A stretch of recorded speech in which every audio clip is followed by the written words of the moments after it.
Hey everybody, it's Jillian. So I wanted to make a new video to reflect the new recipe because I don't want any confusion. Though I know this period of transition is going to be rather confusing, but like any change, people are going to have to adapt to it because everything is subject to change. However, this recipe is not going to change.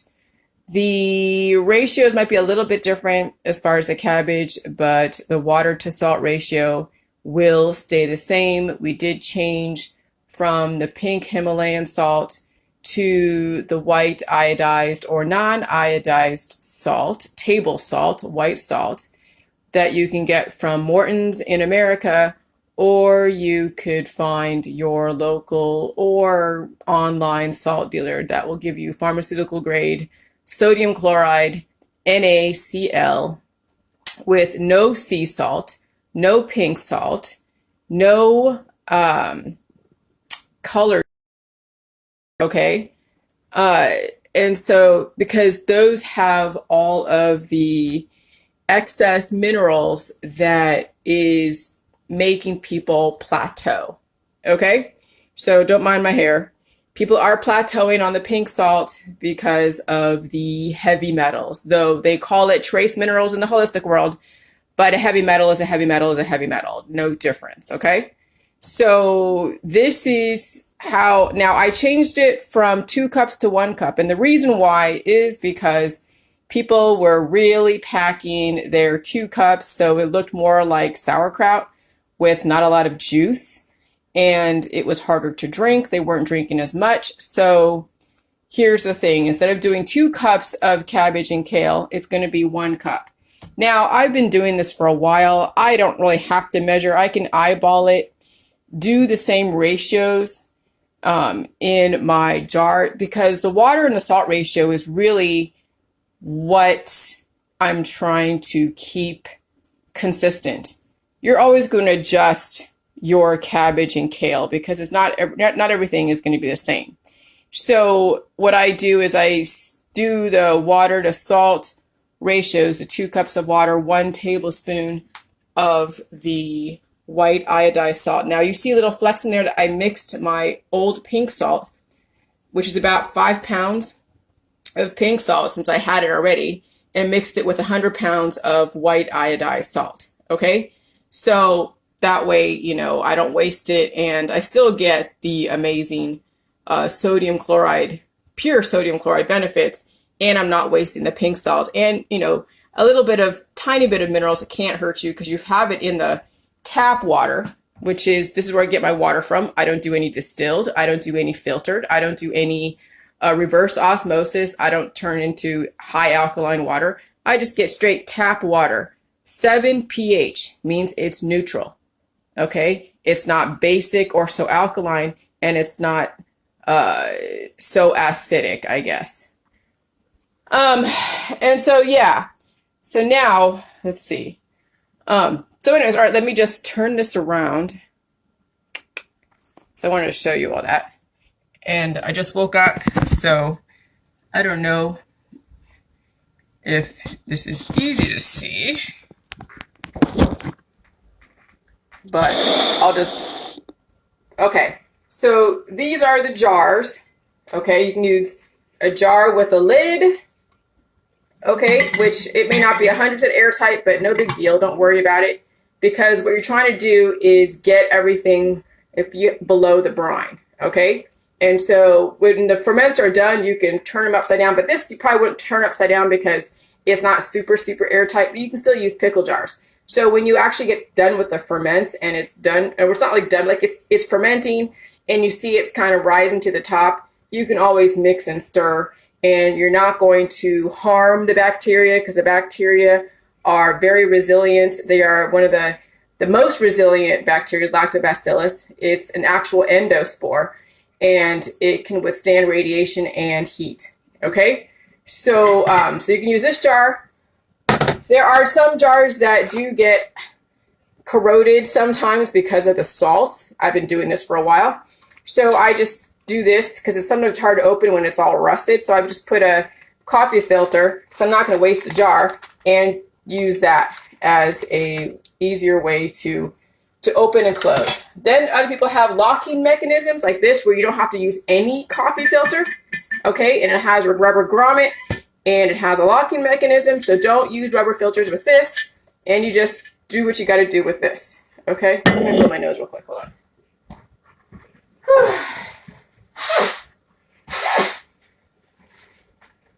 Okay, and I do notice a major difference with the white salt.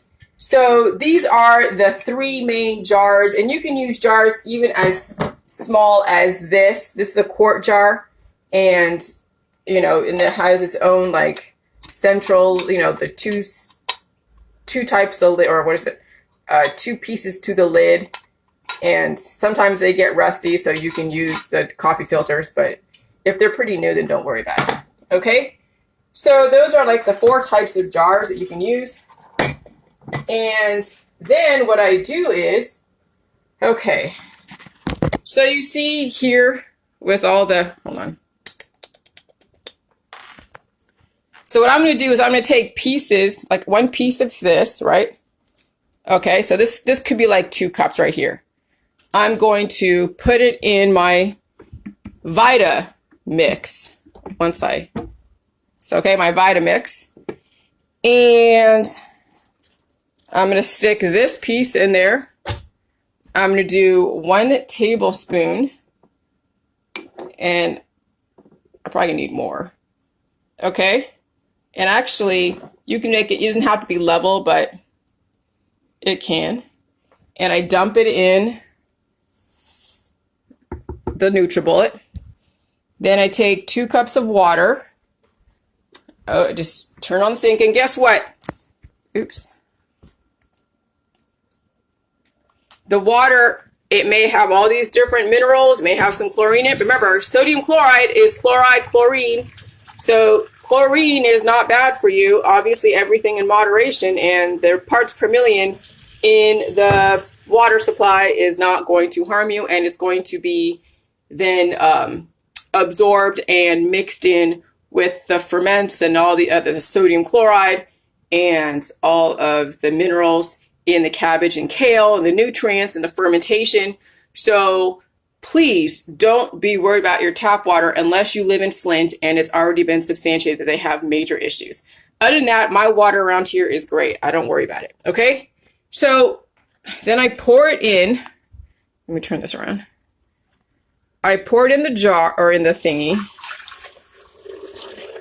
And I keep repeating the process. Okay. I keep repeating the process. So I take another piece, let's say I'll use some kale. This may not be like a cup, but it might, you know, but no matter what, whether it's a cup or not, I will measure out. When I pour it, I measure it to where I pour it in the jars and I see how it settles. And then I can tell if it's like 25% cabbage and kale and then 75% water and salt. Okay. So you don't have to be perfect in the measurements, but I'm trying to get a point across to where I don't want you guys making sauerkraut. Okay. So it's like for beginners, it's better just measured out 1 cup of cabbage and kale, 2 cups of water. So you can kind of see the point of it, that you don't want to have so much cabbage and kale where it's so thick. Okay. So I'm going to add then the 1 tablespoon of salt. I pour it in here. Repeat the process with the water. Oh my God, don't look at all my messy kitchen. I wash dishes by hand. We don't have a dishwasher, but I don't care. And then, so it's hard to do it with 1 hand, but I'm just trying to show you guys just at least 2 examples. Okay. So I'm going to put this phone down so I can get this done a little bit faster. All right. And so you can kind of sort of see what I'm doing. Okay, so I got that. So I'm going to try it again. So I'm going to put like a piece of the cabbage. And I'll probably do it 3 times with this NutriBullet. Okay? And so I do this. And then I do the 2 cups of water.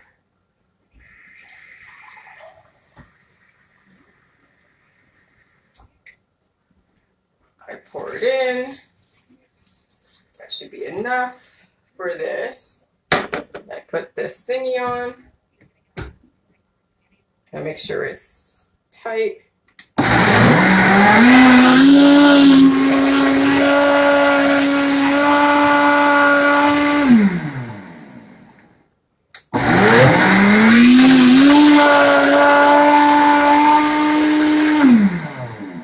Sometimes you see salt pieces at the bottom.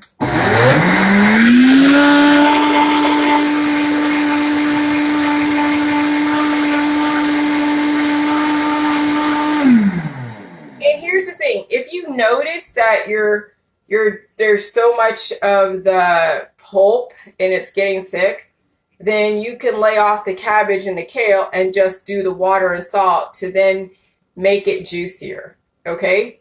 So you can always play around with it, but the main thing you want to stick to is the salt to the water ratios. The cabbage and the kale, when you measure, it's not going to always be perfect, and sometimes it can be rather, I don't know, tedious to try to measure out a cup, okay, or 2 cups or whatever, a cup. Okay, so now, so you see there's foam on the top, which is fine, it happens. It's going to be a bit foamy because of the salt. And then I pour it in the jar. And I'll pour all of it. Okay. Because what we're doing is we're processing this cabbage and kale. It's being processed. Okay. So then it looks like this. See? And it will settle at some point. But getting it pureed is the whole point, because you want to break it down so that way when it ferments, it's easier and it ferments faster, and then you have all these little lactobacillus that are then not being weighed down by the heavy metals and the pink salt when you're using just pink salt, because that's why your ferments were getting smelly, because of the amount of minerals. So when you put spice on your food and then you take a poop, it's smelly, right? Well, that's the same thing when we were making the ferments with the pink salt, because all those minerals were making your ferments stinky and smelly. And so it was really a turnoff for a lot of people. Now that people went to the white salt, they don't even smell. It smells clean, it's easier to drink, and I get to the point faster as far as my energy levels. So yeah, people were plateauing on the pink salt. So don't use sea salt, don't use black salt, don't use any colored salt, don't use pink salt, don't use any of those, don't use sea salt especially. Don't use Baja Sea of Cortez salt because it's full of minerals, hardly any sodium chloride. If they say, oh yeah, this salt is healthier, it's because they don't want you to have as much sodium chloride. Sodium chloride is salt. Salt is a compound. Sodium chloride is the salt broken up in elements. Okay? So if you see pickling salt, sodium chloride, you see fermenting salt, and it's white, iodized or non-iodized, you can use it. Okay? But don't ever use strictly pink salt. Ever. Or you will plateau. And then that's why I was getting testimonies, but I wasn't getting as many as I needed to. And then I was plateauing too. But I'm not plateauing anymore. I see a next level. Okay. So now you see it's right here. You see it. It's separating. See? Isn't that pretty cool? Yeah, that's what you want. You want to see a certain separation. And then if you see it's getting too thick, then you just lay off the cabbage and kale and add just the water and salt, and then it makes it juicier, easier to drink, so you're not wading through all that pulp. And the pulp becomes easier to drink too when you puree it. Okay, so let's try this again. 1 tablespoon of salt. I'll pick some cabbage. 2 cups of water, tap water.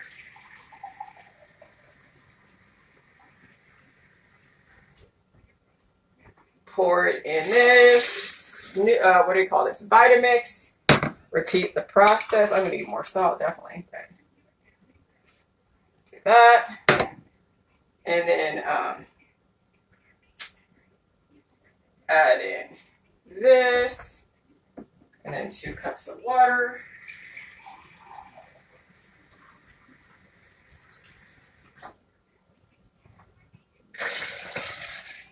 So I'm going to add in some kale. Add in more salt. I need more salt. I'm just going to pour. And then more water.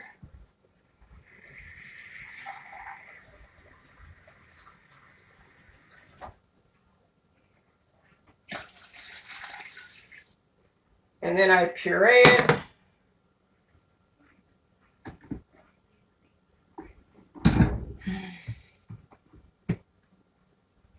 Just make sure it's on really tightly.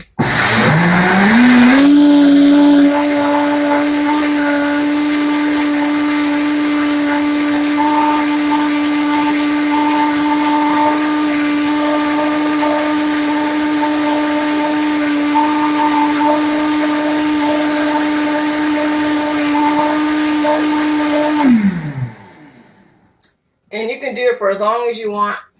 Sometimes the cabbage, if you're putting in like a core or a thick piece that you kind of think is, you eyeball it, looks like it's a cup or something like that, it gets stuck at the bottom. So then you have to just keep doing it till. So it happens. You can't really mess up, you guys, okay? And then you pour it in your jars. Now, this is not going to be full to the top. There is foam on the top, so it's going to settle, which is fine. It doesn't have to be to the level up, all the way up. After, like after 3 days, you can mix and stir, or if it's an airtight, like it's airtight jar, you can turn it upside down. You could do whatever. This bacteria's protocol is resilient. You can't mess up the ferments, okay? So I'm going to put the cap on. I'm done with this one. So I'm going to get some more salt. That's what I'm going to do. I put my white salt in this stupid pink Himalayan package, so it's not, this is misadvertising. I'm not trying to advertise for salt, but it's easy to use this, reuse this package. I was trying to find a way to block out the name on this, but that's all right.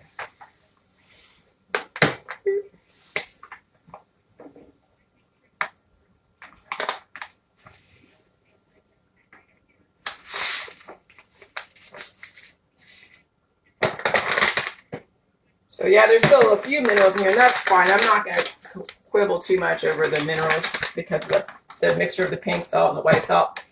But you can actually, in your ferments right now with your pink salt, you can add white salt to it, and it'll taste better and smell better. Okay, so let's try this again. I'm going to put cabbage, maybe a little bit, or kale, cabbage, 2 cups of water.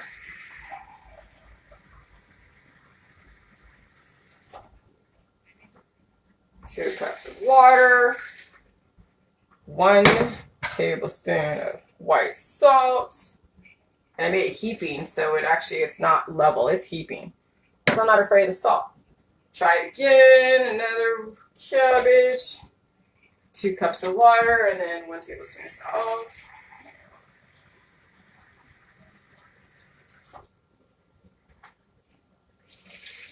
Water. And then 1 tablespoon of salt. Now you can do all the math and then just do it all at once. Do like 6 cups to then whatever, but I don't want to confuse you, so I'll just do it piecemeal.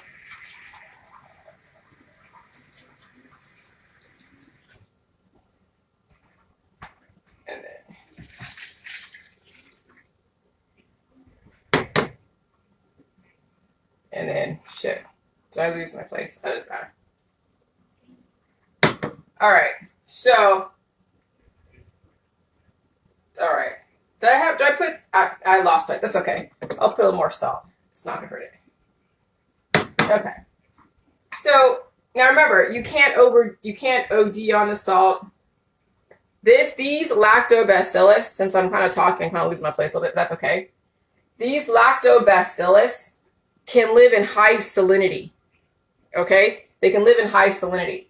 So it's not going to hurt your ferments if you add extra salt by mistake or you lose your place because someone interrupted you or whatever. So don't worry about that. It can withstand high heat, but nothing over 100 degrees boiling type of thing. It can withstand even radiation. Okay, so if you have 5G in your house, big whoop. It's not going to hurt you and it's not going to hurt your ferments. Okay? So, I finished my book. It's at my editor's right now. And so I have all of that annotated as far as how resilient lactobacillus is. It's an endospore.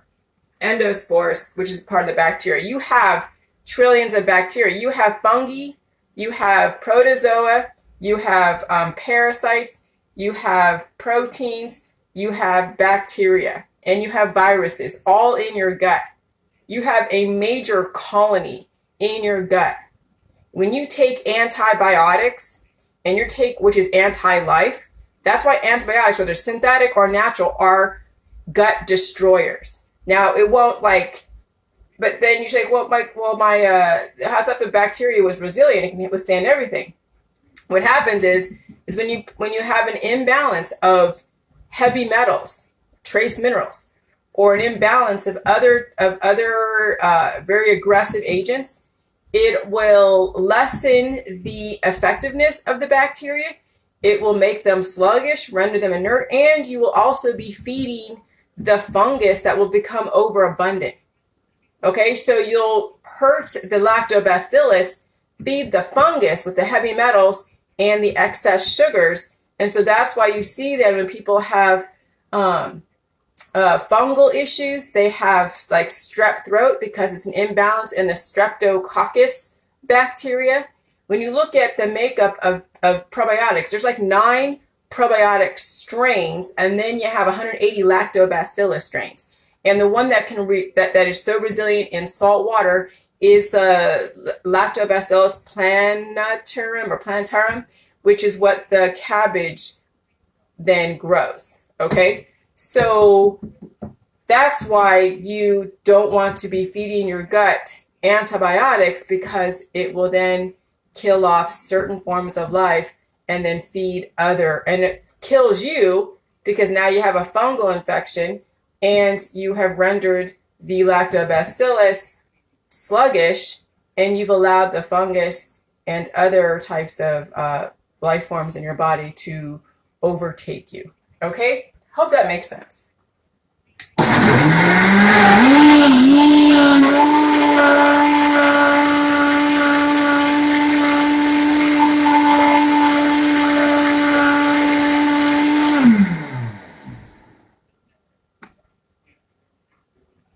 Because now is the time to not be afraid of any of this stuff anymore.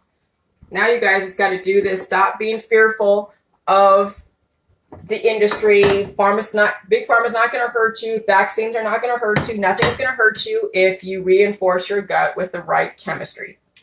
And then you guys can actually relax and put your energy into healing instead of fear-mongering. I get pleasure out of reading the fear doomsdayers because I know I'm protected. Not that I get pleasure, but it is a type of like reading a soap opera. When I'm watching everyone freak out about the coronavirus, everybody freak out about Big Pharma and the vaccines. Oh, they're going to try to force vaccinate. Big freaking whoop. It'll be an upgrade to me. But those of you that are really, really weak, it's going to be a downgrade because you're not taking care of your body correctly. And you have access to this information. So it's a lot of ways, it's like reading a soap opera. It's like reading a story. And it's like, I wonder what the next chapter is going to say, you know? So that's the kind of pleasure I derive from reading all this crap on the internet, and people are so afraid of 5G and so afraid of vaccines and so afraid of Big Pharma and so afraid of everything because they're not taking care of their body, so they should be afraid. But I try to tell you guys, but some of you just won't even do it because you have other issues, so fine. You will live in the world of fear. But I'm not. However, I like reading novels. And reality, nothing beats reality. I'll tell you that much. Nothing beats reality.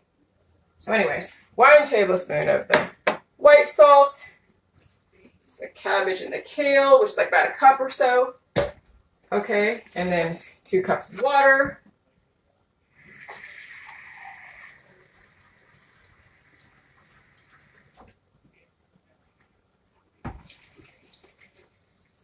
Repeat the process. I'm not going to speak too much because I'll lose my freaking place, but that's okay. 2 cups of water.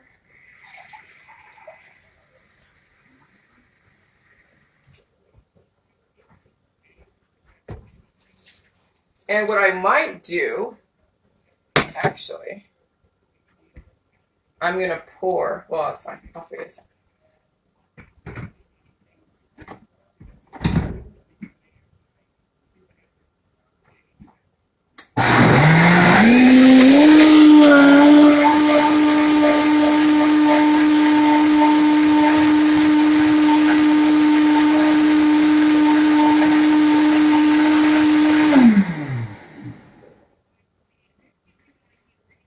So then what I'm going to do with this is like pour like a little bit in here. But with this jar and this jar, I'm going to just do the salt and the water ratios. I'll pour this in here. And I'm just going to add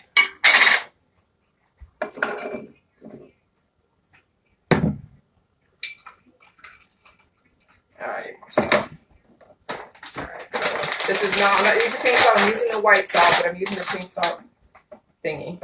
But here we go, hold on.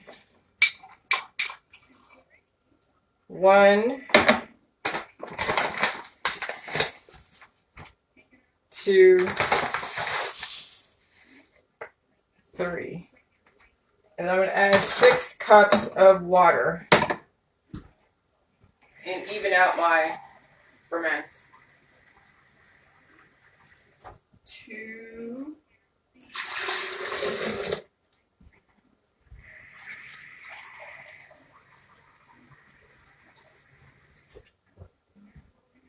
4,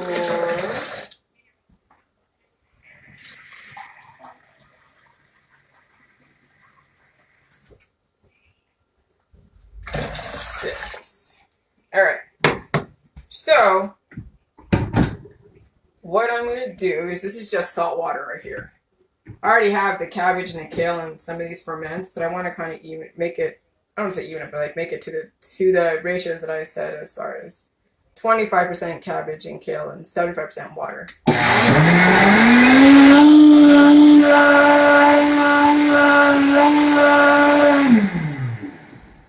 So there's so many ways you can do this.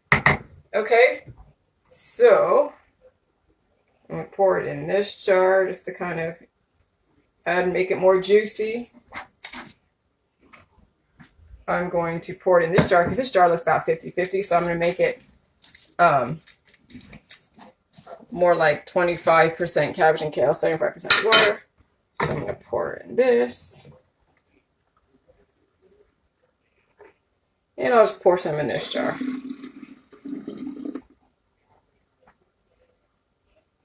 Okay. So there's many ways to like get to the same point.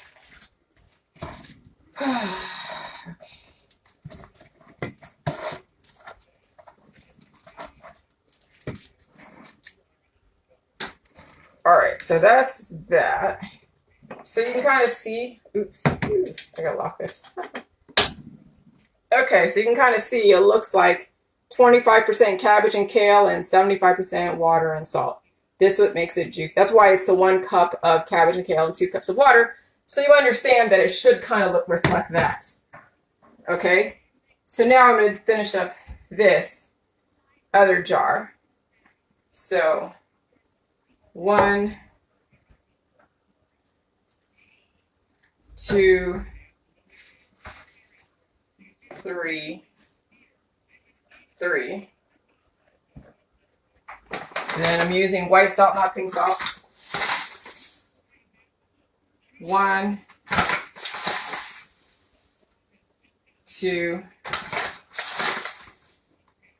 3, and then 6 cups of water, just so I can help speed up this process.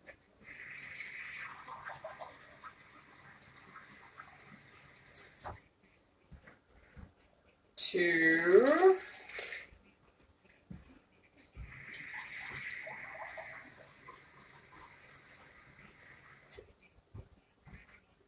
4,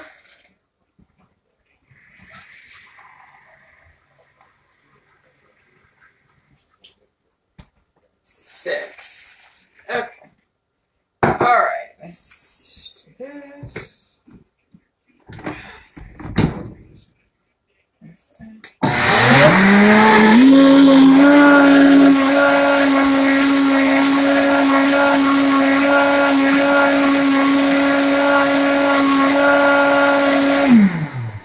And also the diet, there is no diet. You guys are going to have to gauge with your mucus if you are allowing your body to actually be aware of what it's doing and you're not suppressing your immune system with drugs, alcohol, and over-the-counter drugs. But if you're on medication, then you're going to have to listen to your doctor. You're going to have to then have, obviously, whatever diet they tell you to. And you just add in the J juice somewhere in the mix and cross your fingers. And if you get mucus, it's because your body is clearing out all the excess antibodies. And that is how the J juice can fit in every lifestyle, every situation when it comes to your medical diagnoses. I mean, you're still going to have to refer to your doctor if you have stents, screws, and all these different things that are implants in your body. But the Jilly Juice and fermented cabbage and kale is a food.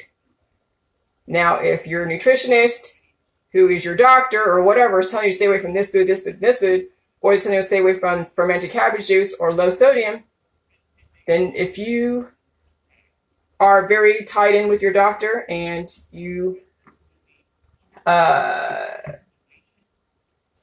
you 100% want to follow your doctor, then follow your doctor. This protocol is not for you. Okay? There is a point where you can balance out listening to your doctor and making your own decisions and understand why your doctor says, no, you can't do high salt diet. And the reason is because they don't want you to experience any events that you could misconstrue as something bad. And so when you are upgrading your body, also known as healing, but I'm using a different word because you are upgrading your body, you're going to have to feel events and pain and things that you're so used to suppressing. So if that is something you're not willing to deal with, then don't even bother looking at this protocol. Don't even bother promoting it. Don't even bother looking at it. Just stay and listen to your doctor. Because I will never, ever be someone's doctor. I will never, ever override anyone's diagnosis with my protocol and say you should do my protocol, not your doctor stuff. No, you can integrate the two. And how you integrate the two, the Jilly Juice and your doctor stuff, will be up to you. Okay? So that's the standpoint that I'm taking, and everybody wins. All right. I'm pouring this in here. Ooh. All right, this needs to be mixed a little bit more. Not a big deal. Oops.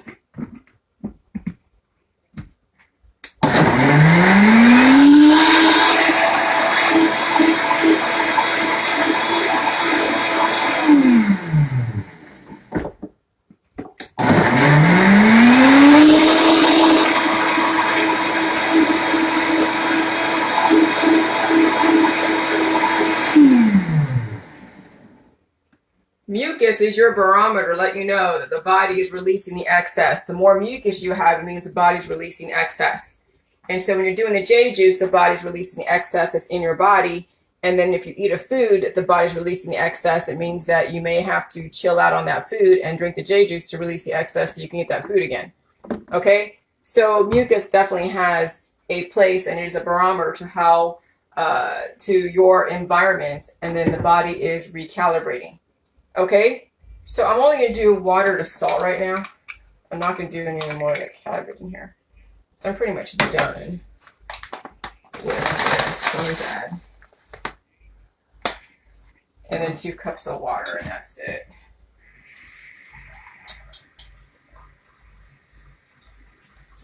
So I think I have enough for one cup.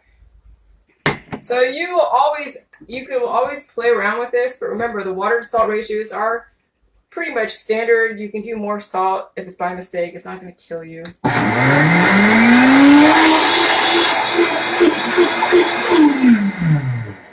Because here's the thing, the reason why people get heart attacks and strokes and kidney failure is because of hyponatremia.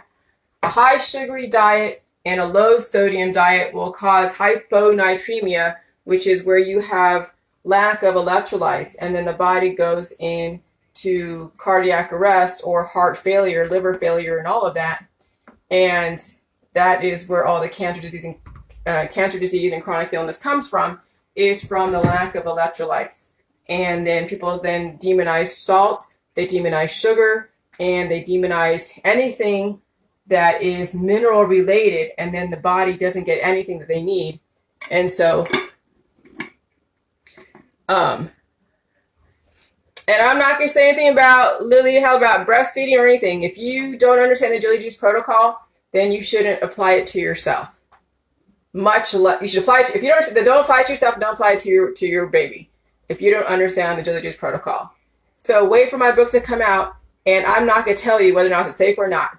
You will have to determine that based upon your understanding of the Jilly Juice, and that no human is like going to be not getting benefit from probiotics, fatty acid, amino acid, prohormones, and minerals.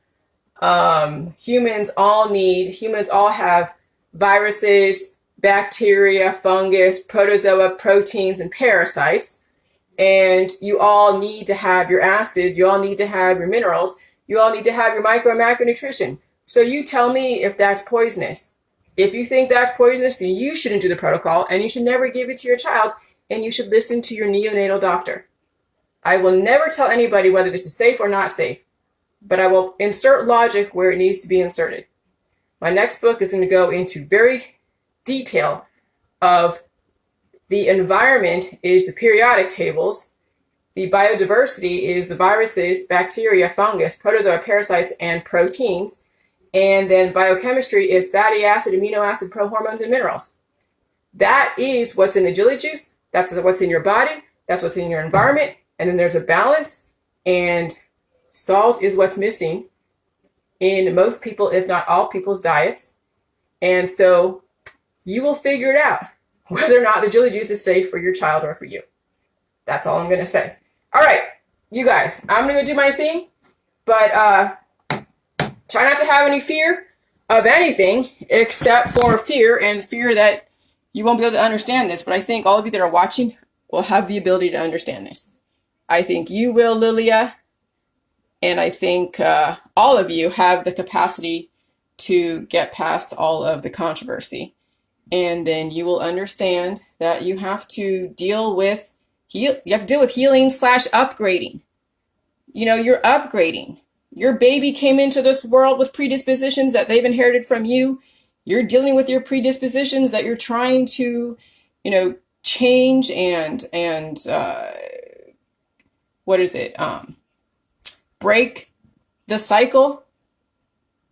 Okay, so yeah, so it's all up to you all. Okay, all right, I'll talk to you later, guys. Good luck to all of you. Bye.